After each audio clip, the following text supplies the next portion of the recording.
നമസ്കാരം കൂട്ടുകാരെ. 2025 ഇറങ്ങിയ രസകരമായ ചലച്ചിത്രം മച്ചാന്റെ മാലാക അജീഷ് പി തോമസ് എഴുതി എബ്രഹാം മാത്യു പ്രൊഡ്യൂസ് ചെയ്ത് ബോബൻ സാമുവൽ സംവിധാനം ചെയ്ത ചലച്ചിത്രം സൗബിൻ ഷാഹിറും നമിത പ്രമോദും ദിലേഷ് പോത്തനും ധ്യാൻ ശ്രീനിവാസനുമൊക്കെയായിരുന്നു പ്രധാന വേഷത്തിൽ എത്തിയിരുന്നത്. ചലച്ചിത്രത്തിന്റെ ചെറിയൊരു കഥാസംഗ്രഹം നമുക്കൊന്ന് കേട്ടുനോക്കിയാലോ? സിനിമ ഇപ്പോൾ മനോരമ മാക്സിലും ആമസോൺ പ്രൈമിലും അവൈലബിൾ ആണ്. കാണാൻ താല്പര്യമുള്ളവർ അവിടെ നിന്നും കാണുമല്ലോ. ചലച്ചിത്രത്തിന്റെ വിശദമായ കഥയിലേക്ക് പോകുന്നതിന് മുമ്പ് ഇന്ത്യൻ സിനിമാ കഥകൾ കേൾക്കാൻ ഇഷ്ടപ്പെടുന്ന കൂട്ടുകാരുണ്ടെങ്കിൽ നമ്മുടെ ചാനൽ ഒന്ന് സബ്സ്ക്രൈബ് ചെയ്യാൻ മറക്കരുതേ. വീഡിയോ ലൈക്ക് ചെയ്യുകയും കമന്റ് ചെയ്യുകയും കൂട്ടുകാർക്ക് ഷെയർ ചെയ്ത് കൊടുക്കുകയും ചെയ്യൂ. നമുക്ക് നേരെ കഥയിലേക്ക് കടക്കാം. കഥ ആരംഭിക്കുന്നത് ഒരു ഫോൺ കോളിൽ നിന്നുമാണ്. ഫയർഫോഴ്സ് ഓഫീസിലേക്ക് എത്തിയ ഫോൺ കോൾ വന്നതും ഉടനടി ഓഫീസേഴ്സൊക്കെയും തയ്യാറായി അവരുടെ ഫയർ എഞ്ചിനും എടുത്ത് പുറപ്പെട്ടു. കഥ അവിടെ നിന്നും 2 വർഷം മുമ്പിലേക്ക് പോകുന്നു. KSRTC കണ്ടക്ടറായ സജീവനെ നമ്മൾ പരിചയപ്പെടുന്നു. സജീവൻ സന്തോഷത്തോടെ ജീവിക്കുന്ന ഒരു യുവാവായിരുന്നു. കുറച്ചു നാളുകളായി സജീവന് കല്യാണാലോചനയൊക്കെ നടക്കുന്നുണ്ട്. ഒന്നും അങ്ങ് ഒത്തുവരുന്നുണ്ടായിരുന്നില്ല. ഈ സമയം സജീവനാകട്ടെ തന്റെ അതേ ഡിപ്പോയിൽ ജോലി നോക്കുന്ന ചന്ദ്രിക എന്ന പെൺകുട്ടിയോട് ചെറിയൊരു അടുപ്പം തോന്നിയിരുന്നു. ചന്ദ്രികയും തിരികെ ആ സ്നേഹവും അടുപ്പവും ഒക്കെ കാണിക്കുന്നുണ്ട്. അവരുടെ സ്നേഹബന്ധം ഊഷ്മളമായി മുമ്പോട്ട് പോയിക്കൊണ്ടിരുന്നു. അതിനിടയിൽ പെട്ടെന്ന് കുറച്ചു ദിവസത്തേക്ക് ചന്ദ്രികയെ കാണാതായി. ജോലിക്ക് അവൾ വന്നിരുന്നില്ല. പിന്നീട് പെട്ടെന്നൊരു ദിവസം ചന്ദ്രിക കടന്നു വന്നു. തന്റെ വിവാഹം കഴിഞ്ഞെന്നും വീട്ടുകാർ വിദേശത്ത് ജോലിയുള്ള ഒരു വ്യക്തിയെ കൊണ്ട് തന്നെ വിവാഹം കഴിപ്പിച്ചെന്നും സ്നേഹബന്ധത്തിന്റെ കാര്യമൊന്നും വീട്ടുകാർക്ക് പറഞ്ഞാൽ മനസ്സിലാവില്ലല്ലോ എന്നും അവൾ ഒരു കൂസലുമില്ലാതെ പറഞ്ഞു. തന്റെ ഭർത്താവിനെയും സജീവനെ പരിചയപ്പെടുത്തി സജീവന്റെ ജീവിതത്തിൽ നിന്നും ചന്ദ്രിക പടിയിറങ്ങിപ്പോയി. സജീവന്റെ ഈ സ്നേഹബന്ധമൊക്കെ അറിയാവുന്നവർ ഡിപ്പോയിൽ ഉള്ളതുകൊണ്ട് അവിടെ തുടരൽ സജീവന് പലപ്പോഴും ബുദ്ധിമുട്ടുണ്ടാക്കുന്നുണ്ടായിരുന്നു. അങ്ങനാണ് സജീവൻ തന്റെ സ്ഥിരം റൂട്ട് മാറ്റി മറ്റൊരു റൂട്ടിലേക്ക് മാറുന്നത്. അങ്ങനെയിരിക്കെ ഒരു ദിവസം സജീവൻ ജോലിയിലായിരുന്നു. ആ സമയം പുറത്ത് ബിജിമോൾ എന്നൊരു പെൺകുട്ടി ചോറ്റാനിക്കരയ്ക്ക് ഈ ബസ് പോകുമോ എന്ന് വിളിച്ചു ചോദിച്ചെത്തി. ടിക്കറ്റ് കൊടുക്കുകയായിരുന്ന സജീവൻ അത് കേട്ടതുമില്ല. ബസ് എടുക്കാറായിരുന്നു. ഒരു യാത്രക്കാരൻ വേഗം കേറിക്കോ മോളെ, ബസ് ഇപ്പൊ പോകും എന്ന് പറഞ്ഞു. ബിജിമോൾ എന്ന ആ പെൺകുട്ടിയാകട്ടെ ബസ്സിലും കയറിയിരുന്നു. ബസ് കുറച്ചു ദൂരം മുമ്പോട്ട് പോയി. സജീവൻ ബിജിമോളുടെ അടുത്തെത്തി ടിക്കറ്റ് ചോദിച്ചു. ചോറ്റാനിക്കരക്കാണെന്ന് പറഞ്ഞതും സജീവൻ അരിശം വന്നു. എറണാകുളം ബസ്സാണെന്നും ചോറ്റാനിക്കരക്ക് പോവില്ല എന്നും സജീവൻ പറഞ്ഞു. ബിജിമോൾക്ക് ദേഷ്യം ഇരച്ചു കയറിയിരുന്നു. താൻ ചോദിച്ചപ്പോ ഇത് ചോറ്റാനിക്കര ബസ്സാണെന്ന് പറഞ്ഞല്ലോ എന്നും അതുകൊണ്ടാണ് താൻ കയറിയതെന്നും ബിജിമോൾ സജീവനോട് തർക്കിച്ചു. ബസ് നോക്കി കയറണമായിരുന്നു എന്ന തരത്തിൽ സജീവനും മറുപടി പറയുന്നുണ്ട്. സജീവനും അരിശം വന്നിരുന്നു. ഒടുവിൽ രണ്ടിന്റെയും ഇടക്കുള്ള കാഞ്ഞിരമറ്റം എന്ന സ്ഥലത്ത് ബിജിമോളെ ഇറക്കാം, അവിടെ നിന്ന് വേറെ ബസ് കിട്ടും എന്ന് പറഞ്ഞ സജീവൻ ഒരു തരത്തിൽ പ്രശ്നമൊതുക്കി. അങ്ങനെ കാഞ്ഞിരമറ്റം എത്തി. സജീവൻ വിളിച്ചു പറഞ്ഞ ആളുകൾ ഇറങ്ങുകയും കയറുകയും ചെയ്തു. ബിജിമോൾ ആകട്ടെ ഉറങ്ങിപ്പോയതുകൊണ്ട് എത്തിയിടം അറിഞ്ഞിരുന്നില്ല. ബസ് മുമ്പിലേക്ക് നീങ്ങിയപ്പോഴാണ് ബിജിമോൾ ഉണരുന്നത്. കാഞ്ഞിരമറ്റം കഴിഞ്ഞു എന്നറിഞ്ഞതും ബിജിമോൾ ദേഷ്യത്തോടെ സജീവന്റെ അടുത്ത് ബഹളമുണ്ടാക്കി ചെന്നു. സജീവൻ തന്നെ വിളിച്ചില്ല എന്ന് പറഞ്ഞ വിഷയമുണ്ടാക്കാൻ തുടങ്ങി. സഹിക്കിട്ടിരുന്ന സജീവനും ബിജിമോൾക്കെതിരെ വലിയ തോതിൽ പ്രതിഷേധിച്ചു. താൻ വിളിച്ചു പറഞ്ഞെന്നും വേണ്ടവർ ഇറങ്ങി കയറിയിട്ടുണ്ടെന്നും നിങ്ങൾ കേൾക്കാത്തതും ഇറങ്ങാത്തതും എന്റെ കുഴപ്പമല്ല എന്നുമായിരുന്നു സജീവൻ പറഞ്ഞത്. അടുത്ത സ്റ്റോപ്പിൽ ഇറങ്ങിക്കോ എന്ന് പറഞ്ഞപ്പോ അത് പറ്റില്ല, ഇവിടെ തന്നെ ഇറങ്ങണം എന്ന് ബിജിമോൾ വാശി പിടിച്ചു. അത് വലിയ വാക്കുതർക്കത്തിലേക്ക് വഴി നയിച്ചു. ഒടുവിൽ ബിജിമോൾ ബസ്സിൽ നിന്നിറങ്ങി. ഇതിനുള്ള പണി നിങ്ങൾക്ക് തരും എന്ന് പറഞ്ഞിട്ടായിരുന്നു അവൾ ഇറങ്ങിയത്. സജീവൻ തിരികെ എറണാകുളം ഡിപ്പോയിലെത്തിയപ്പോഴോ സ്റ്റേഷൻ മാസ്റ്റർ സജീവനെ വിളിപ്പിച്ചു. അവിടെ അതിനോടകം ബിജിമോൾ വന്നിരിപ്പുണ്ടായിരുന്നു. സജീവനെതിരെ ബിജിമോൾ പരാതി കൊടുത്തിരിക്കുന്നു. സ്റ്റേഷൻ മാസ്റ്റർ സജീവനെ വിളിച്ച് വാൺ ചെയ്യുകയാണ്. വേണ്ട പരിഹാരം ചെയ്തില്ലെങ്കിൽ ജോലി വരെ തെറിപ്പിക്കാൻ ഈ പെൺകുട്ടിക്ക് കഴിയും. ജീവൻ രക്ഷാ മരുന്ന് കൊടുക്കാനായി ഇവൾ പോയിരുന്നേ. നിങ്ങളുടെ പെരുമാറ്റം കാരണമാ ഈ പെൺകുട്ടിക്ക് ഇപ്പൊ ഇവിടെ വരേണ്ടി വന്നത് എന്നൊക്കെ സ്റ്റേഷൻ മാസ്റ്റർ കത്തിക്കയറി. വെറുതെ പ്രശ്നത്തിനൊന്നും പോവണ്ട, പണിയാണ് എന്ന് ചിന്തിച്ച സജീവൻ ഒടുവിൽ ബിജിമോൾ പറഞ്ഞെടുത്ത് ടാക്സിയിൽ കൊണ്ടാക്കാൻ തീരുമാനിച്ചു. സ്റ്റേഷൻ മാസ്റ്റർ ആയിരുന്നു അത് സജസ്റ്റ് ചെയ്തത്. അങ്ങനെ ടാക്സി വിളിച്ച് ബിജിമോളെയും കൂട്ടി ബിജിമോൾക്ക് പോവേണ്ട വീട്ടിലേക്ക് സജീവൻ അവളെ എത്തിച്ചു. വെയിറ്റ് ചെയ്യ്, താൻ ഇപ്പൊ വരാം എന്ന് പറഞ്ഞ് ബിജിമോള് പോയി. അവിടെ എത്തിയപ്പോഴോ ആ വീട്ടിലെ ഏതൊരു വ്യക്തിക്ക് മരുന്ന് കൊടുക്കാൻ വന്നതായിരുന്നു ബിജിമോൾ. പക്ഷേ അതൊരു സേവനമൊന്നുമല്ല. അവൾ അതിന് കൃത്യമായി വലിയ തോതിൽ ഡെലിവറി ചാർജും വാങ്ങിയിരുന്നു. പണം കൊടുക്കാനെത്തിയ വൃദ്ധനോട് തർക്കിച്ച് പണം വാങ്ങുന്ന ബിജിമോളുടെ സാമർത്ഥ്യം സജീവൻ നോക്കിക്കണ്ടിരുന്നു. ബിജിമോൾ അങ്ങനെ എപ്പോഴും എവിടെയും ബഹളമുണ്ടാക്കുന്ന അതിസാമർത്ഥ്യമുള്ള പെൺകുട്ടിയാണ് എന്ന് സജീവൻ മനസ്സിലാക്കി. അടുത്ത ബസ് സ്റ്റോപ്പിൽ അവൾ ഇറക്കാമെന്ന് പറഞ്ഞപ്പോ ബിജിമോൾ അതിന് സമ്മതിച്ചില്ല. നിങ്ങൾ കാരണമാണ് വൈകിയതെന്നും എന്നെ വീട്ടിലാക്കണം എന്നുമായിരുന്നു അവൾ പറഞ്ഞത്. സജീവൻ അതിനാദ്യം സമ്മതിച്ചില്ലെങ്കിലും ബിജിമോൾ വീണ്ടും കംപ്ലൈന്റ് ചെയ്യുമെന്ന് പറഞ്ഞതും മനസ്സില്ലാ മനസ്സോടെ സജീവൻ അതിന് ഓക്കെ പറഞ്ഞു. അധികം വൈകാതെ സജീവൻ വീണ്ടും ബിജിമോളെ കണ്ടു. ബിജിമോളുടെ വീടിനടുത്ത് ഒരു വീട്ടിൽ സജീവൻ പെണ്ണ് കാണാൻ പോയിരുന്നു. ആ സമയമായിരുന്നു ആ വീട്ടിൽ മരുന്ന് കൊടുക്കാൻ വന്ന ബിജിമോളെ സജീവൻ കാണുന്നത്. അതോടെ ആ വിവാഹം ശരിയാവാൻ പോകുന്നില്ല എന്നൊരു തോന്നൽ സജീവന് വന്നിരുന്നു. അടുത്ത ദിവസം സജീവൻ ഉറക്കമുണരുകയാണ്. സജീവൻ താമസിച്ചിരുന്നത് തന്റെ സഹോദരിക്കും അളിയനും ഒപ്പമായിരുന്നു. ദാസൻ എന്നാണ് സജീവന്റെ അളിയന്റെ പേര്. അളിയന് 2 മക്കളുമുണ്ട്. സന്തുഷ്ട കുടുംബം. ആ സമയം ബിജിമോളുടെ പരാതിയെ തുടർന്നുള്ള ഒരു മെമ്മോ സജീവന് വന്നിട്ടുണ്ട് എന്നൊരു പരിചയക്കാരന്റെ മെസ്സേജ് സജീവന്റെ ഫോണിൽ വന്നു. കോൺട്രാക്ടറായ അളിയൻ ദാസനിൽ നിന്നും തലേദിവസം തങ്ങൾ കാണാൻ പോയ വിവാഹാലോചന മുടങ്ങി എന്ന കാര്യവും സജീവൻ മനസ്സിലാക്കി. സജീവൻ മെമ്മോയുടെ എക്സ്പ്ലനേഷൻ കൊടുക്കാൻ പോയി. ഓഫീസറെ കണ്ട് സംസാരിച്ചു. സജീവനോട് യാത്രക്കാരോട് ഇടപഴകുമ്പോൾ സൂക്ഷിക്കണം എന്ന് പറഞ്ഞ ഓഫീസർ സജീവനെ ആ റൂട്ടിൽ നിന്ന് മാറ്റി നിയമിച്ചു. പക്ഷേ പുതിയ റൂട്ടിലെ യാത്രയിലും യാദൃച്ഛികമായി സജീവൻ ബിജിമോളെ എതിരിടുകയാണ്. ഓ, എന്നെ പറ്റിക്കാമെന്ന് കരുതിയോ? വേറെ റൂട്ടിൽ മാറിക്കേറി ഓടുവാണല്ലേ എന്ന മട്ടിൽ ബിജിമോൾ അവിടെ വെച്ചും പ്രശ്നമുണ്ടാക്കാൻ നോക്കി. സജീവനും ദേഷ്യം വന്നു. താൻ പരീക്ഷ എഴുതി കിട്ടിയ ജോലിയാണെന്നും അങ്ങനെ നിന്നെ പേടിച്ചിട്ടിട്ട് പോകാനൊന്നും പറ്റില്ല എന്ന തരത്തിലും സജീവൻ മറുപടി പറഞ്ഞ് ദേഷ്യത്തിൽ തന്നെ ടിക്കറ്റും കീറി കൊടുത്ത് അവിടെ നിന്ന് പോന്നു. അങ്ങനെ ബസ് സ്റ്റാൻഡിലെത്തി. സജീവനാണെങ്കിൽ തലവേദന എടുക്കുന്നുണ്ടായിരുന്നു. അടുത്തുള്ള മെഡിക്കൽ സ്റ്റോറിൽ നിന്ന് ഒരു ഗുളിക വാങ്ങാൻ സജീവൻ കടന്നു ചെന്നു. അപ്പോഴാണ് സജീവൻ വീണ്ടും ബിജിമോളെ കാണുന്നത്. ആ മെഡിക്കൽ ഷോപ്പ് ബിജിമോളിന്റേതായിരുന്നു. അവൻ തലവേദനയുടെ ഗുളിക ചോദിച്ചിട്ടും മറ്റ് തിരക്കുകളിൽ അഭിനയിച്ച് ബിജിമോൾ അത് ശ്രദ്ധിക്കുന്നുണ്ടായിരുന്നില്ല. അതൊന്നും നടക്കാൻ പോകുന്നില്ല എന്ന് ചിന്തിച്ച് സജീവൻ തിരികെ ബസ്സിൽ ചെന്നിരുന്നു. കുറച്ചു കഴിഞ്ഞ് യാത്രക്കാര് കയറി തുടങ്ങിയപ്പോ ഒരു യാത്രക്കാരി വന്ന് സജീവന് തലവേദനയുടെ ഗുളിക കൊടുത്തു. മെഡിക്കൽ ഷോപ്പിലെ പെൺകുട്ടി തന്നതാണെന്നും പറഞ്ഞു. സജീവൻ ആ നിമിഷം ബിജിമോളോട് ചെറിയൊരു സ്നേഹമൊക്കെ തോന്നുന്നുണ്ട്. വഴക്കിട്ട് സ്നേഹത്തിലാവുക എന്ന് പറഞ്ഞിട്ടില്ലേ, അതായിരുന്നു സംഭവിച്ചത്. സജീവന് ബിജിമോളെ ഇഷ്ടമായി. ബിജിമോൾ എന്നും വരുന്നതും പോകുന്നതും ആ ബസ്സിലായിരുന്നു. സജീവൻ വൈകിട്ട് ടിക്കറ്റ് എടുക്കാൻ ചെന്നപ്പോ ബിജിമോൾ തലവേദനയുടെ ഗുളികയുടെ 5 രൂപയടക്കം സജീവനിൽ നിന്ന് ചോദിച്ചു വാങ്ങി. അപ്പോഴും സജീവന് ബിജിമോളോട് യാതൊരു ദേഷ്യവും തോന്നിയില്ല. അധികം വൈകാതെ സജീവൻ തന്റെ കൂട്ടുകാരൻ രമേശിന്റെ അടുത്ത് ചെന്നു. തനിക്കിഷ്ടമുള്ള പെൺകുട്ടിയുണ്ടെന്നും വിവാഹം കഴിക്കാൻ ആഗ്രഹമുണ്ട് എന്ന കാര്യവും സജീവൻ തന്നെ രമേശിനെ അറിയിച്ചു. രമേശ് അങ്ങനെയാണെങ്കിൽ നമുക്ക് ആലോചനയുമായി പോകാം എന്ന് സജീവനോട് പറഞ്ഞു. രമേശിന്റെ ഭാര്യയാകട്ടെ രമേശിനെ വരച്ചവരയിൽ നിർത്തുന്ന കാർക്കശക്കാരിയായിരുന്നു. അധികം വൈകാതെ ബിജിമോളുടെ അമ്മയെ നമ്മൾ പരിചയപ്പെടുകയാണ്. കുഞ്ഞുമോൾ എന്നായിരുന്നു ബിജിമോളുടെ അമ്മയുടെ പേര്. ബിജിമോളെക്കാൾ ഉപരിയായി ഏറെ സാമർത്ഥ്യമുള്ള ഒരു സ്ത്രീയാണ് ബിജിമോളുടെ അമ്മ കുഞ്ഞുമോൾ. പഞ്ചായത്ത് മെമ്പറെ അടക്കം സ്വാധീനിച്ച് ആവശ്യമുള്ള പോലെ പഞ്ചായത്തിലെത്തുന്ന ആടിനെയും പോത്തിനെയും വരെ സ്വന്തമാക്കാൻ അവർക്ക് കഴിവുണ്ടായിരുന്നു. മെമ്പറുടെ അവിഹിത ബന്ധങ്ങളും മറ്റും പുറത്തു പറയുമെന്ന് പേടിപ്പിച്ചൊക്കെയായിരുന്നു കുഞ്ഞുമോൾ അത് കരസ്ഥമാക്കിയിരുന്നത്. ബിജിമോളിന്റെ വീടിന്റെ ഭരണം കുഞ്ഞുമോളുടെ കൈകളിലാണ്. ബിജിമോളിന്റെ അച്ഛൻ ഗോപിയാകട്ടെ മുമ്പ് മിലിറ്ററിയിൽ ജോലി ചെയ്തിരുന്ന ഒരു പാവം മനുഷ്യനായിരുന്നു. നിലവിൽ ഭാര്യയുടെ കീഴിൽ വളരെ പാവത്താനായി ജീവിക്കുകയാണ്. ഭാര്യ വീട്ടിൽ തന്നെയാണ് താമസവും. കുഞ്ഞുമോൾക്ക് ഒരുപാട് കണ്ടീഷൻ ബിജിമോളെ കെട്ടിക്കുന്നതിലുണ്ടായിരുന്നു. അതുകൊണ്ട് ബിജിമോളുടെ വിവാഹമൊന്നും നടക്കുന്നുണ്ടായിരുന്നില്ല. സജീവനും രമേശും കൂടി ബിജിമോളെ പെണ്ണ് കാണാൻ വന്നപ്പോ ഗോപി വലിയ തോതിൽ ഉത്സാഹവാനായി. പക്ഷേ പഞ്ചായത്തിൽ നിന്ന് കുഞ്ഞുമോൾ വരുന്നവരെയേ അതുണ്ടാകൂ എന്ന് ഗോപിക്കും അറിയാമായിരുന്നു. കുഞ്ഞുമോൾ വരുമ്പോ ആ കണ്ടീഷൻ പറയും. എന്താണെന്നല്ലേ, ബിജിമോളെ കെട്ടുന്ന വ്യക്തി ആ വീട്ടിൽ ദത്ത് നിൽക്കണം. പൊതുവെ ആരും അതിന് തയ്യാറാവില്ലല്ലോ. സജീവന്റെയും ബിജിമോളുടെയും പെണ്ണ് കാണൽ നടന്നു. അപ്പോഴാണ് പോത്തും കുട്ടിയുമായി കുഞ്ഞുമോൾ വരുന്നത്. കുഞ്ഞുമോൾ ഭർത്താവ് ഗോപി വിളിച്ച് പോത്തിനെ കൊണ്ടുപോയി കെട്ടാൻ പറഞ്ഞു. ഉത്തരവിടലാണ്. ഗോപിയാണെങ്കിൽ പാവത്താനെ പോലെ അത് അനുസരിക്കുന്നു. പിന്നാലെ സജീവന്റെ കുടുംബ പശ്ചാത്തലവും ജോലിയുമൊക്കെ കുഞ്ഞുമോൾ ചോദിച്ചറിഞ്ഞു. എല്ലാത്തിലും വലിയൊരു അധികാരഭാവം കുഞ്ഞുമോളുടെ പെരുമാറ്റത്തിൽ കാണാമായിരുന്നു. പക്ഷേ കുഞ്ഞുമോൾ ഒടുവിൽ ദത്ത് നിൽക്കുന്ന കാര്യം പറയുകയാണ്. ആ കാര്യം സജീവൻ ദാസന്റെ അടുത്തും മറ്റും പറഞ്ഞപ്പോ ദാസന് വലിയ താല്പര്യമുണ്ടായിരുന്നില്ല. ദാസനെ സംബന്ധിച്ചിടത്തോളം സജീവൻ തന്റെ അനിയനെ പോലായിരുന്നു. പക്ഷേ സജീവന് ബിജിമോളെ അത്രയ്ക്കിഷ്ടമാണ്. സജീവൻ തീരുമാനിച്ചു കഴിഞ്ഞു എന്ന് മനസ്സിലായതും സജീവന്റെ കൂടെ നിൽക്കാൻ ദാസനടക്കം തീരുമാനിച്ചു. അങ്ങനെ വൈകാതെ അവരുടെ വിവാഹം കഴിഞ്ഞു. ആദ്യ രാത്രിയായി. വിവാഹത്തിന്റെ സ്വർണം മുഴുവൻ ബിജിമോൾ പൂട്ടിവെച്ചു. സ്വർണം പണയം വെക്കാൻ ചോദിക്കരുതെന്നും പണയം വെച്ച സ്വർണത്തിന്റെ മാറ്റു കുറയും എന്ന അമ്മ പറയാറ് എന്നും ബിജിമോൾ ഒരു കമന്റും പാസ്സാക്കുന്നുണ്ട്. നമ്മൾ തമ്മിൽ എപ്പോഴും വഴക്കായിരുന്നല്ലേ എന്ന് ബിജിമോൾ ചോദിക്കുമ്പോ അതൊന്നും കുഴപ്പമില്ല എന്ന് സജീവൻ മറുപടി പറഞ്ഞു. എനിക്ക് മനസ്സിൽ തോന്നുന്നത് ഞാൻ ആരോടാണേലും വെട്ടി തുറന്നു പറയും, അതങ്ങനെയാ എന്നായിരുന്നു ബിജിമോൾ പറഞ്ഞു വെച്ചത്. ഈ സമയം പുറത്തുനിന്ന് ഗോപിയുടെയും കുഞ്ഞുമോളുടെയും വാദപ്രതിവാദങ്ങൾ കേൾക്കുന്നുണ്ടായിരുന്നു. ഇപ്പൊ വരാമെന്ന് പറഞ്ഞ് സജീവൻ ചെന്ന് നോക്കാൻ പോയി. ഞാൻ ഉറങ്ങുമെന്ന് ബിജിമോൾ മുമ്പ് പറയുകയും ചെയ്തു. ഇപ്പൊ വരാമെന്ന് പറഞ്ഞ സജീവൻ പുറത്തിറങ്ങി. സജീവൻ വന്നത് കണ്ടതും വാക്ക് തർക്കം നിർത്തി കുഞ്ഞുമോൾ അകത്തേക്ക് പോയി. സജീവൻ ഗോപിക്കടുത്ത് ചെന്ന് എന്താ അച്ഛ എന്ന മട്ടിൽ ചോദിച്ചു.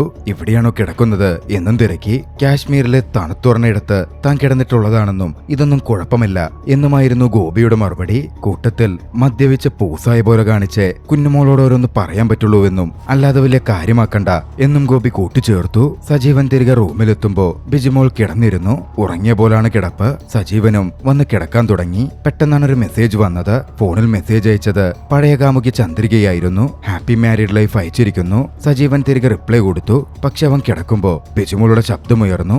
ആരാ ഈ പാതിരാത്രി മെസ്സേജ് അയക്കുന്നേ എന്ന തരത്തിലായിരുന്നു അവളുടെ ചോദ്യം. അതൊരു സുഹൃത്താണെന്ന് പറഞ്ഞ് സജീവൻ ഒഴിഞ്ഞു മാറി. അങ്ങനെ 1-2 ദിവസം കടന്നുപോയി. വീട്ടിൽ സന്തോഷത്തോടെ സജീവൻ ജീവിച്ചുകൊണ്ടിരിക്കുകയാണ്. സജീവന് കമ്പനി അച്ഛൻ ഗോപിയായിരുന്നു. ഗോപിയുമായി ഒരു ദിവസം സംസാരിച്ചു നിൽക്കെ കുറെ വിവരങ്ങൾ സജീവൻ മനസ്സിലാക്കി. ഗോപിയുടെ അച്ഛനും അമ്മയും ചെറുപ്പത്തിലെ മരണപ്പെട്ടതാണ്. മുത്തശ്ശിയാണ് ഗോപിയെയും അനിയന്മാരെയും വളർത്തിയത്. കുഞ്ഞുമോൾക്ക് ഗോപി മുത്തശ്ശിയെ കാണാൻ പോകുന്നതൊന്നും ഇഷ്ടമല്ല. കുഞ്ഞുമോൾ അറിയാതെ എറണാകുളത്ത് പോകുന്ന വഴി ഇറങ്ങി ഇടയ്ക്കൊക്കെ ഗോപി മുത്തശ്ശിയെ കാണും. മാത്രമല്ല ഗോപിക്കൊരു ആൺമകനുണ്ടായിരുന്നു. ഒരു പ്രണയബന്ധത്തിൽപ്പെട്ട് അവൻ ആത്മഹത്യ ചെയ്തതാണ്. അവർ സംസാരിച്ചു നിൽക്കെ ജോലിയൊക്കെ കഴിഞ്ഞ് ബിജുമോൾ മടങ്ങി വന്നു. ഇതേ സമയമായിരുന്നു ഒരു കുപ്പിയൊക്കെ മേടിച്ച് ദാസനും കൂട്ടുകാരൻ രമേശും കൂടി സജീവനെ കാണാനെത്തിയത്. അടുക്കള വശത്ത് അവർ മദ്യസൽക്കാരത്തിന് കോപ്പുകൂട്ടി. കുടിക്കുന്നതിന് മുമ്പ് രമേശൻ ബിജുമോൾക്ക് ഇതിൽ എതിർപ്പൊന്നുമില്ലല്ലോ എന്ന തരത്തിൽ ചോദിക്കുന്നുമുണ്ട്. ഏയ് ഒരു കുഴപ്പമില്ല എന്നായിരുന്നു ബിജുമോളുടെ മറുപടി. ഗോപി കഴിക്കാൻ നിൽക്കുന്ന സമയത്ത് ഗോപിയോട് റേഷൻ കടയിൽ പോവാൻ പറഞ്ഞ് അധികാര ഭാവത്തിൽ തന്നെ പറഞ്ഞ് അച്ഛനെ അവൾ പറഞ്ഞയച്ചു. കണ്ടോടാ, നിന്റെ ഭാര്യയ്ക്ക് ഇങ്ങനെ കൂടുന്നതിലൊന്നും ഒരു കുഴപ്പവുമില്ല, നീ ഭാഗ്യവാനാ എന്ന് രമേശും ദാസനും സജീവനോട് പറയുകയും ചെയ്തു. പക്ഷെ യാഥാർത്ഥ്യം അതായിരുന്നില്ല. അന്ന് രാത്രിയിൽ ബിജുമോളുടെ യഥാർത്ഥ മുഖം സജീവന് കാണേണ്ടി വന്നു. സജീവൻ മദ്യപിച്ചത് ബിജുമോൾക്ക് ഇഷ്ടപ്പെട്ടിരുന്നില്ല. തന്റെ കൂടെ കിടക്കാൻ പറ്റില്ല എന്ന് ബിജുമോൾ തീർത്തു പറഞ്ഞു. സജീവനോട് താഴെ പോയി കിടന്നോളാനും പറഞ്ഞു. സജീവൻ മനസ്സില്ലാ മനസ്സോടെ താഴേക്ക് പോയി. അടുത്ത ദിവസം ഭക്ഷണം കഴിക്കാൻ നേരം നാളെ നമുക്ക് ഒരിടം വരെ പോകണം എന്ന് ബിജുമോൾ വന്നു പറഞ്ഞു. അവിടെ ഉണ്ടായിരുന്ന ഗോപി വേണ്ടെന്ന മട്ടിൽ കണ്ണു കാണിച്ചു. തിരക്കുണ്ടെന്ന് പറഞ്ഞ് സജീവൻ ഒഴിഞ്ഞു മാറാൻ നോക്കിയപ്പോഴാണ് നാളെ നിങ്ങളുടെ വീട്ടിൽ പോണ കാര്യം പറയാനാ ഞാൻ വന്നതെന്ന് അവൾ പറഞ്ഞത്. അതോടെ അവളുടെ പിന്നാലെ കൂടി സജീവൻ. ആ സമയം അവൾ സജീവന് വേണ്ടി ഫുഡുണ്ടാക്കി വെച്ചിരുന്നു. താൻ ഹോട്ടലിൽ നിന്നാ കഴിക്കുന്നേ, കഴിച്ചോളാം എന്ന മട്ടിൽ സജീവൻ പറഞ്ഞത് അവൾക്ക് തീരെ ഇഷ്ടപ്പെട്ടില്ല. ദേഷ്യപ്പെട്ട് ബിജുമോൾ ഇറങ്ങിപ്പോന്നു. എല്ലാത്തിനും ദേഷ്യപ്പെടുന്ന ഒരു പ്രകൃതമായിരുന്നു ബിജുമോളുടേത്. മൊത്തത്തിലൊരു അധികാരഭാവവും. സജീവനാണെങ്കിൽ ആകെ ഭ്രാന്ത് പിടിക്കുന്നുണ്ടായിരുന്നു. എന്നാലും അവൻ സഹിച്ചു നിന്നു. എന്തായാലും ഒടുവിൽ ബിജുമോളും സജീവനും തമ്മിലുള്ള പ്രശ്നം സജീവൻ തന്നെ പറഞ്ഞു തീർത്തു.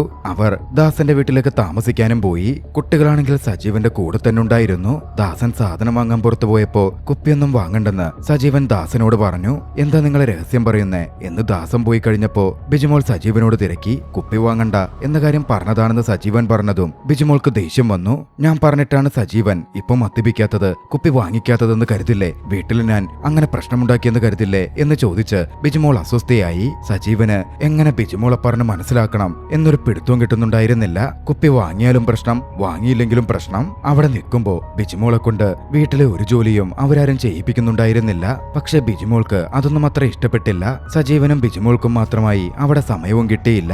എപ്പോഴും ദാസന്റെ മക്കൾ കൂടെ ഉണ്ടാകും. ഒരു പരിധി കഴിഞ്ഞതും ബിജുമോൾക്ക് വയ്യാതായി. രാത്രിയിൽ തന്നെ തിരിച്ചു പോകണം എന്ന് പറഞ്ഞ് ബിജുമോൾ വാശി പിടിച്ചു. സജീവൻ എങ്ങനെ അത് ദാസനോട് പറയും എന്നൊരു പിടുത്തവും കിട്ടുന്നുണ്ടായിരുന്നില്ല.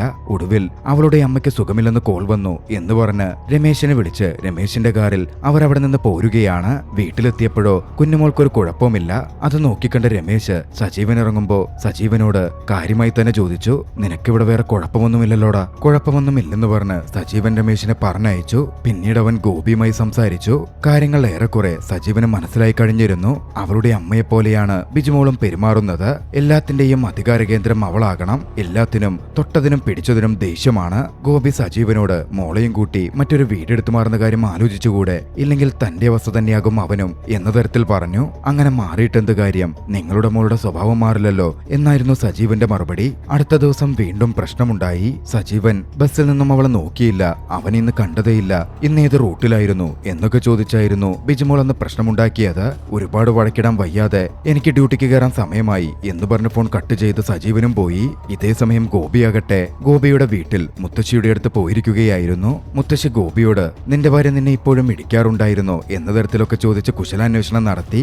ആ സമയമാണ് ഗോപി അവിടെ ഉണ്ടാകും എന്ന് മനസ്സിലാക്കി കുഞ്ഞുമോൾ ഗോപിക്ക് കോൾ ചെയ്യുന്നത്. ഫോണിലൂടെ വിവരം കേട്ട് ഗോപി ഞെട്ടിത്തെറിച്ചു പോയിരുന്നു. സജീവന്റെ ബസ് ഒരു അപകടത്തിൽപ്പെട്ടു. സജീവനും സാരമായി പരിക്കേറ്റിരുന്നു. സജീവൻ ആശുപത്രിയിലാണ്. സജീവന്റെ അവസ്ഥ കുറച്ച് സീരിയസ് ആയിരുന്നു. 2 കിഡ്നിയും ഡാമേജ് ആയി. കിഡ്നി എത്രയും പെട്ടെന്ന് മാറ്റിവെക്കണം. ചിലവുകൾ KSRTCയിൽ നിന്ന് കിട്ടുമെങ്കിലും ഡോണറെ കണ്ടെത്തണമായിരുന്നു. കിഡ്നി മാറ്റിവെക്കുവാൻ സമ്മതമാണെന്ന് അറിയിച്ച് സജീവന്റെ സഹോദരി ഡോക്ടർ വന്നു കണ്ടു. ദാസനും അതിന് സമ്മതമായിരുന്നു. പക്ഷെ അപ്പോഴേക്കും മാച്ച് ആവുന്ന തന്റെ കിഡ്നി സജീവന് ഡൊണേറ്റ് ചെയ്യാൻ തയ്യാറാണ് എന്ന് പറഞ്ഞുകൊണ്ട് ബിജുമോൾ മുന്നിട്ടിറങ്ങിയിരുന്നു. വിവരമറിഞ്ഞ് കുഞ്ഞുമോൾ ബിജുമോളോട് വലിയ തോതിൽ വഴക്കുണ്ടാക്കി. എന്റെ മോനോ പോയി, നിന്നെയും നഷ്ടപ്പെടുത്താൻ പറ്റില്ല എന്ന് പറഞ്ഞായിരുന്നു കുഞ്ഞുമോളുടെ വഴക്ക്. ബിജിമോളും ആകെ കൺഫ്യൂസ്ഡ് ആയി. പക്ഷേ അച്ഛൻ ബിജിമോളുടെ കൂടെ നിന്നു. നിന്റെ ഭർത്താവാണെന്നും നിന്റെ പാതിയാണെന്നും അവനെ രക്ഷപ്പെടുത്തേണ്ടത് നിന്റെ കടമയാണ് എന്നും അദ്ദേഹം പറഞ്ഞു. ഒടുവിൽ അവരുടെ സർജറി കഴിഞ്ഞു. ബിജിമോളുടെ കിഡ്നി തന്നെ സജീവന് ട്രാൻസ്പ്ലാന്റ് ചെയ്തു. അങ്ങനെ 2 ആഴ്ച കഴിഞ്ഞു.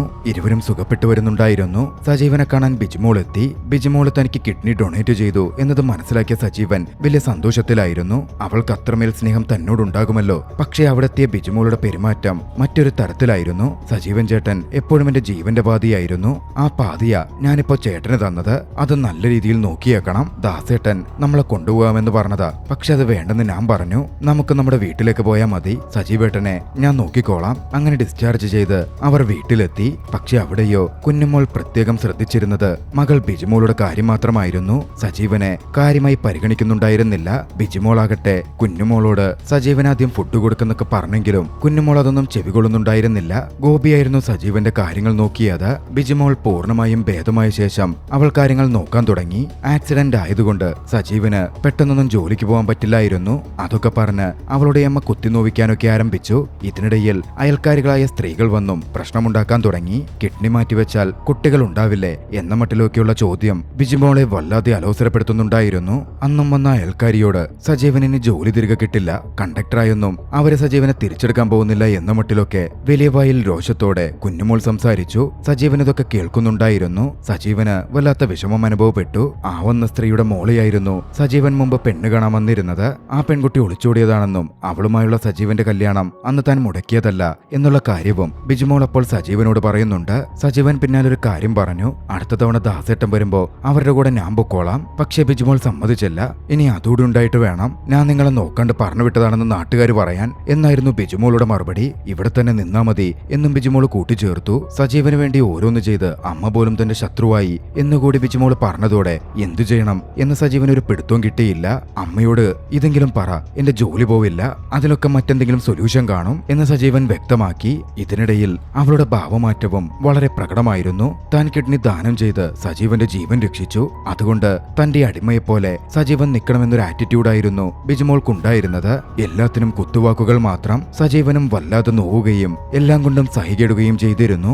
ആ വീട്ടിലെ സജീവന്റെ ദുരിത ജീവിതം തുടരുകയായിരുന്നു. കുഞ്ഞുമോൾ അവസരം കിട്ടുമ്പോഴൊക്കെ സജീവനെ കുറ്റപ്പെടുത്തിക്കൊണ്ടിരുന്നു. അങ്ങനെയിരിക്കെയാണ് ദാസേട്ടന്റെ മക്കളുടെ പിറന്നാൾ വന്നത്. പാർട്ടിയിൽ പങ്കെടുക്കാൻ സജീവനും ബിജിമോളും കൂടി പോയി. അന്ന് പക്ഷേ അവിടെ വെച്ച് വലിയൊരു പ്രശ്നം തന്നെ നടന്നു. രമേശനും ദാസനും മദ്യപിക്കുകയായിരുന്നു. സജീവൻ അവരുടെ കൂടെ നിൽക്കുന്നുണ്ട്. സജീവൻ മദ്യപിക്കുന്നില്ല എന്നത് ബിജിമോളും നോക്കിക്കണ്ടിരുന്നു. ആ സമയമാണ് സജീവന്റെ ഫോണിൽ ഒരു മെസ്സേജ് വരുന്നത്. ചന്ദ്രികയുടെ മെസ്സേജ് ആയിരുന്നു അത്.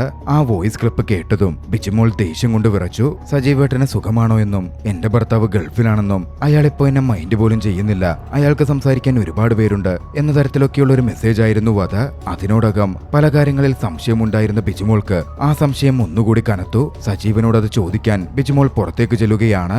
അവിടെ ചെന്നപ്പോഴോ കയ്യിൽ മദ്യമൊഴിച്ച ഗ്ലാസുമായി നിൽക്കുന്ന സജീവനെയായിരുന്നു ബിജിമോൾ കാണുന്നത്. അതോടെ ബിജിമോളുടെ രോഷം കൂടി. സജീവൻ യഥാർത്ഥത്തിൽ മദ്യപിച്ചിരുന്നില്ല.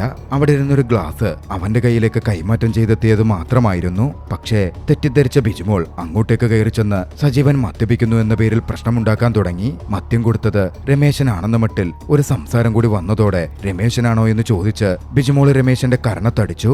ഏവരും ഒന്ന് ഞെട്ടിയിരുന്നു. ബിജിമോളുടെ പ്രവൃത്തി സജീവനും സഹിക്കാൻ പറ്റിയില്ല. അവിടെ ഉണ്ടായിരുന്ന രമേശന്റെ ഭാര്യ ഓടിവന്ന് പ്രശ്നം കനപ്പിച്ചു. ബിജിമോളെ തിരിച്ചതെല്ലാം പറഞ്ഞു. പക്ഷെ രമേശന് അതിന് മനസ്സുണ്ടായിരുന്നില്ല. രമേശനെ പിടിച്ചു വലിച്ച് ഭാര്യ അവിടെ നിന്ന് കൊണ്ടുപോയി. പിന്നെ അങ്ങോട്ട് തന്റെ വായിൽ വന്നത് മുഴുവൻ ബിജിമോൾ വിളിച്ചു പറയാൻ തുടങ്ങി. ദാസനെപ്പറ്റി പോലും ബിജിമോൾ മോശമായി സംസാരിച്ചു. സജീവൻ അത് തീരെ ഇഷ്ടപ്പെട്ടില്ല. ദാസേട്ടനോട് മാപ്പ് ചോദിക്കാൻ സജീവൻ പറഞ്ഞു. ബിജിമോള് കൂട്ടാക്കിയില്ലെന്ന് മാത്രമല്ല വീണ്ടും മോശമായി സംസാരിച്ചു. ദേഷ്യം വന്ന സജീവൻ ബിജിമോളുടെ കരണത്തടിക്കുകയാണ്.